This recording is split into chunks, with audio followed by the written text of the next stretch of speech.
Hi, folks. This is Mark by Mark A. Foster, Ph.D., for the Institute for Dialectical Metarealism. I wanted to speak about the subject of psychiatric diagnosis.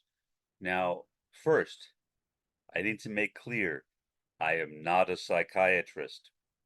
I am not a diagnostician. I am not any kind of therapist.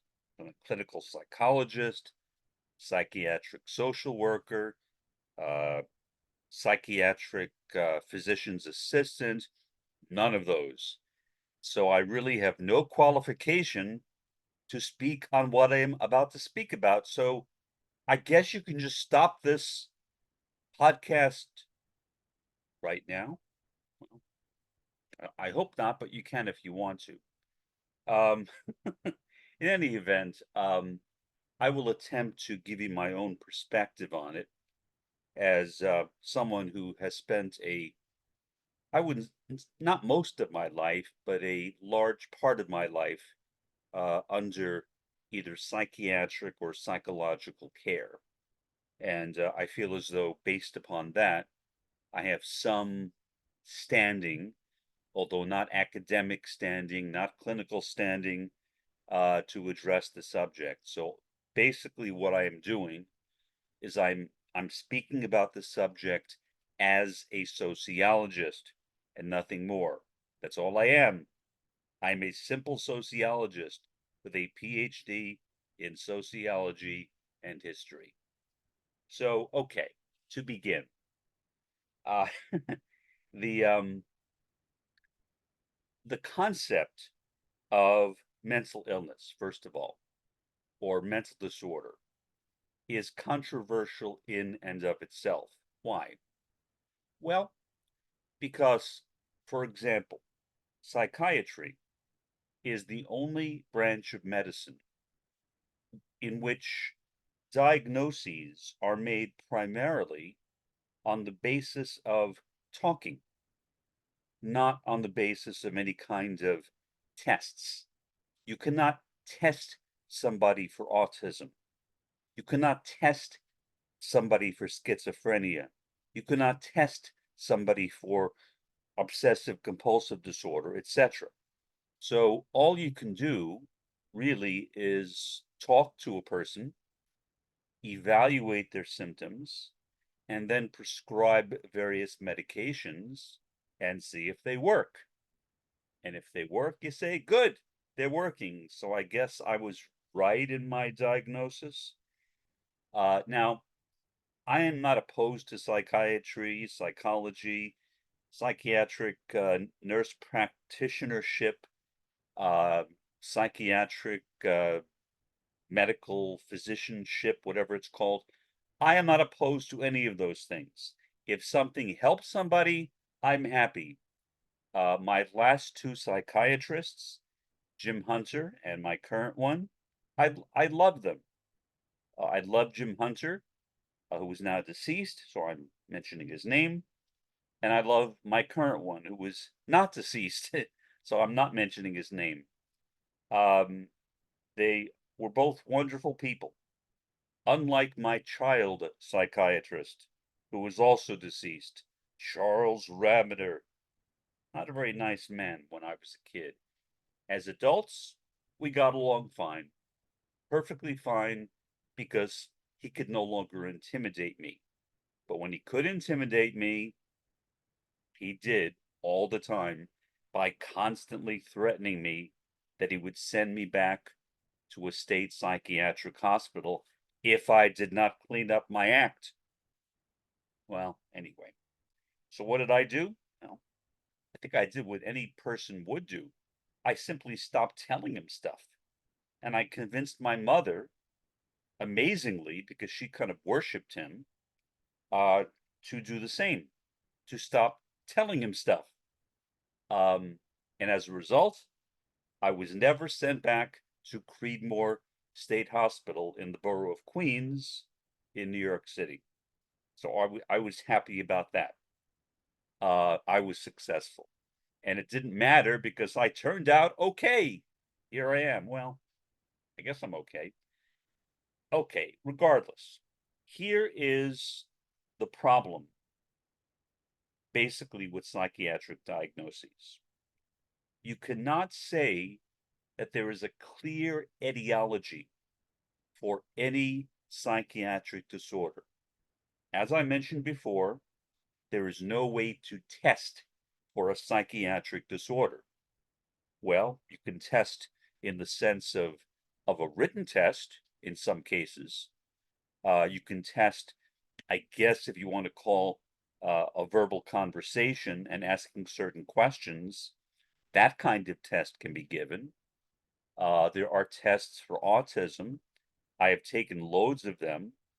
Some of them are actually pretty good, but they still are not medical tests per se. So there really are no medical or psychiatric tests for psychiatric disorders. That is the main problem that psychiatry confronts today. So the question that some people have asked is there really such a thing as a psychiatric disorder?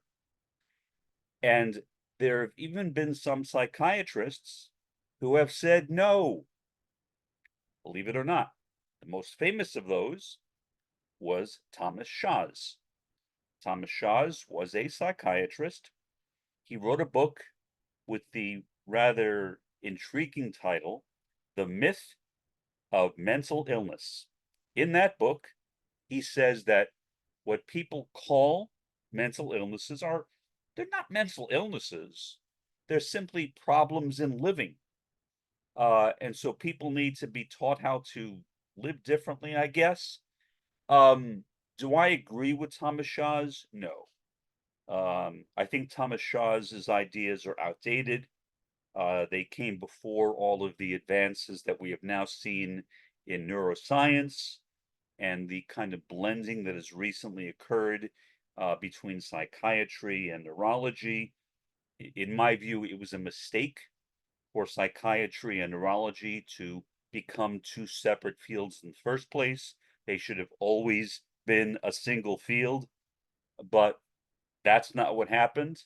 And I think a big part of it, although not the only part of it, is due to Sigmund Freud, who basically wrote a series of novels and called them diagnostic manuals on mental illness. And really all they are novels with made-up ideas like the Oedipus complex, like the Electra complex, like the ego, the id, the superego, and on and on and on. And anyone in his inner circle, another psychiatrist, who disagreed with him, he would simply exile them. And in many cases, their careers would be ruined or at least diminished as a result of being exiled by Freud. So I think in many respects, what Freud's manuals tell us is a great deal more about Freud himself than they do about psychiatry. A lot of people have made that observation before. I am not the first person to make it. The original name, I should say, of psychiatry was medical psychology. Maybe it should still be called that. I don't know. I'm not an expert in it, but I don't know. It maybe medical clinical psychology or something like that. But the two fields have become somewhat separated, although clinical psychologists generally use the diagnostic manual that is produced in the United States anyway by the American Psychiatric Association. In much of the rest of the world, people use the ICD, the international system, which is used in most other countries outside the US, produced by the United Nations, actually. But here in the US, for psychiatric conditions, the DSM, which is in its current form, the DSM 5TR, as it is called, is the current version of the manual. I have a copy of it. I also have a copy of every single other version of the DSM.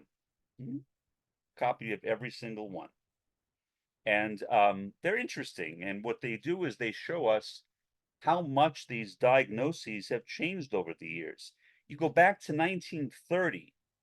I have a manual that goes back to 1930, and it is very similar to the first edition of the DSM. Really didn't change much between the 1930s and the 1950s. In fact, didn't change much from the DSM 1 to the DSM 2. It did change with the DSM 3 and substantially changed with the DSM 4 and the DSM 4 TR, and then even changed more with the DSM 5, and did not change that much with the DSM 5 TR. Those were basically slight tweaks to the DSM 5. But it's intriguing reading about these things. The question is, are they real? I am interested, as a critical realist, in reality. What is real and what is not real?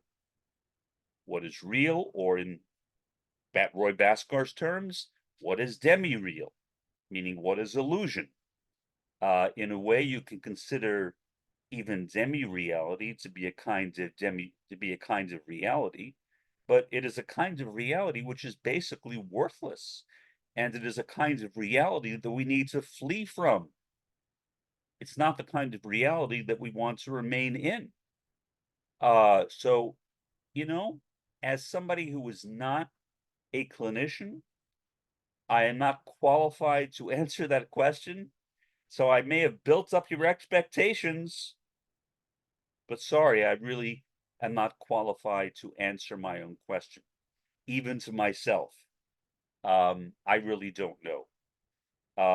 All I know is that with the complex, the pharmacopoeia, as I sometimes call it, of medications that I take, and it's a lot of medications, my autism, my OCD, my generalized anxiety disorder, and my post-traumatic stress disorder, there you have my diagnoses, are okay.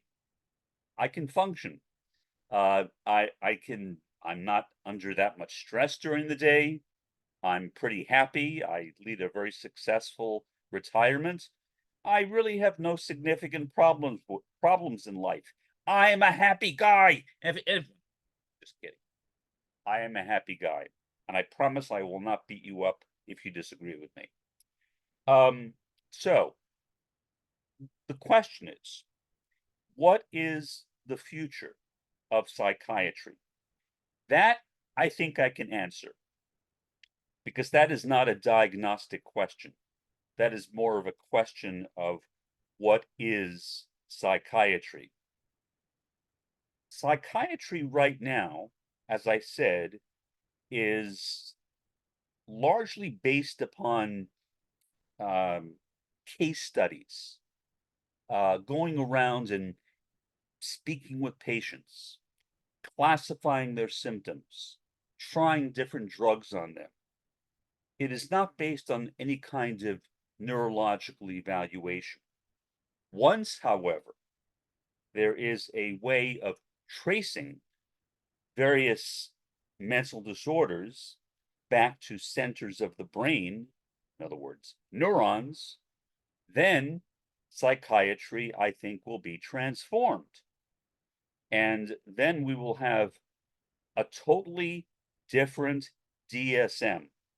Maybe that will be the DSM-6, the DSM-7, who knows? Psychiatrists expected that to happen about 20 years ago. It never happened. In other words, there were the expectations were too high, and psychiatrists have acknowledged that. They really believed, they weren't lying, they really believed that their field was progressing at a much more rapid pace than it actually was progressing. And so as a result of that, they weren't fibbing, but they said that, well, yeah, within just 20 years, they basically will find a way to cure not only every psychiatric disorder, but my first adult psychiatrist that I mentioned, the late Jim Hunter, said to me, they'll be able to cure every single disease. For example, if you have a kind of cancer, you will take one pill once, and that will instantly heal that kind of cancer. That reminds me of one of the Star Trek movies where Bones went back into the past. I think this was the dolphin episode, if I'm not mistaken, or maybe was it dolphins or was it no, whales? Whales, I believe it was whales. He went back into the past and found a patient who was suffering from some kind of problem, and I forget what it was. Maybe you know, but he gave that patient a single pill. Dialysis. Yeah, she was going to have dialysis, and he said, "Damn dialysis," something like that. And that was his. I was the character of Bones in the show. So he gave her one pill, and then she was a horrible actress, a really horrible actress. But I guess I guess their criteria was finding an elderly woman. You know, like I'm an elderly man. So find an elderly woman, and we will give her this role. Okay, so that's what they did. They found an elderly woman, and she was awful, but she wasn't good either. They could have found somebody better, I think.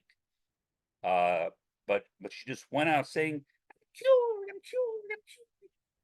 Sounds like Dorothy in The Wizard of Oz. But regardless, you know, she, basically what she experienced is what Jim Hunter told me would become the norm in medicine in general, not only in psychiatry, but in general, that you would simply take a single pill and that will cure you.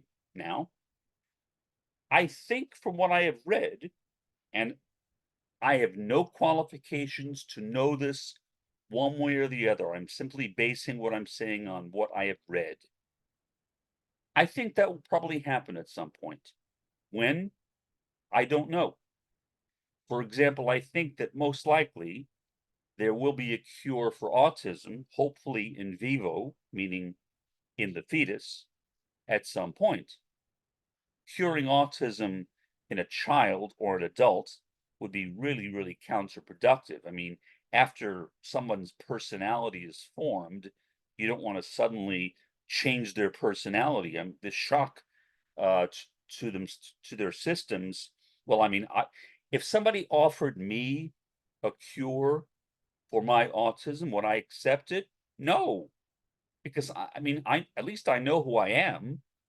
Uh, I mean, I have no idea who I would be if I got that cure. Now, do I wish I would have gotten a cure before I was born? Oh, yeah. Oh, yeah. And in fact, I wish that for everyone. I really do. And I hope at some point that happens. I am not an anti-cure person. I am not a part of the neurodiversity movement. And so I feel that way about all conditions. The problem again is that modern psychiatry is not there yet.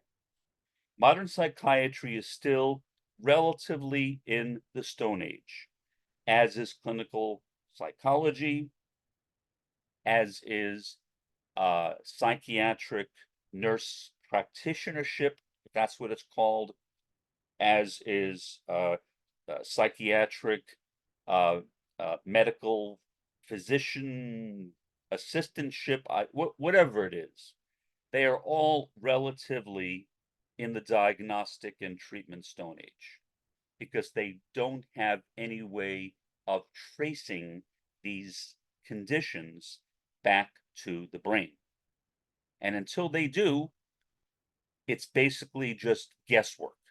Ultimately, right now, treating psychological or psychiatric disorders genuinely is guesswork and little more than that. But even so, if it helps somebody, good, good. I'm happy for all the help I've gotten, but it would be nice if there was some way of curing autism, but you can't cure autism until you know what it is. And in fact, there may be no such thing as autism, believe it or not. What we call autism may actually turn out to be a variety of unrelated conditions that we have grouped together as autism because we don't have the etiology. We don't know what the neurology is behind autism. So much of this stuff is still very confusing. And so, although I appreciate the work of psychiatrists, and I genuinely love my last two psychiatrists, especially my current one, who I would literally die for, and I'm not exaggerating. I would sacrifice my life for him, and I think he would do the same for me. But regardless, uh, he cannot cure me, nor would I want him to cure me. But he gives me medication. He's a very, very nice guy. And right now I'm in the process of getting him a new patient, a friend of mine who is now seeing an absolutely awful psychiatrist. And I'm trying to get my friend hooked up with my own psychiatrist, and I think that may happen, or at least I'm crossing my fingers for that. Okay, now, so how does this relate to the general subject of this podcast? Here's how. Maybe what I said so far was a kind of roundabout thing, and maybe it was unnecessary. I don't know, but I thought it was an important thing to say nonetheless. What I really wanted to mention was that I feel as though um, psychiatric diagnoses, whether the ICD, or which is used in most of the world, or the DSM, which is used in the United States, is first world psychiatry. It is first world psychiatry. It is very much connected with the kinds of disorders which are seen and studied and observed in the first world.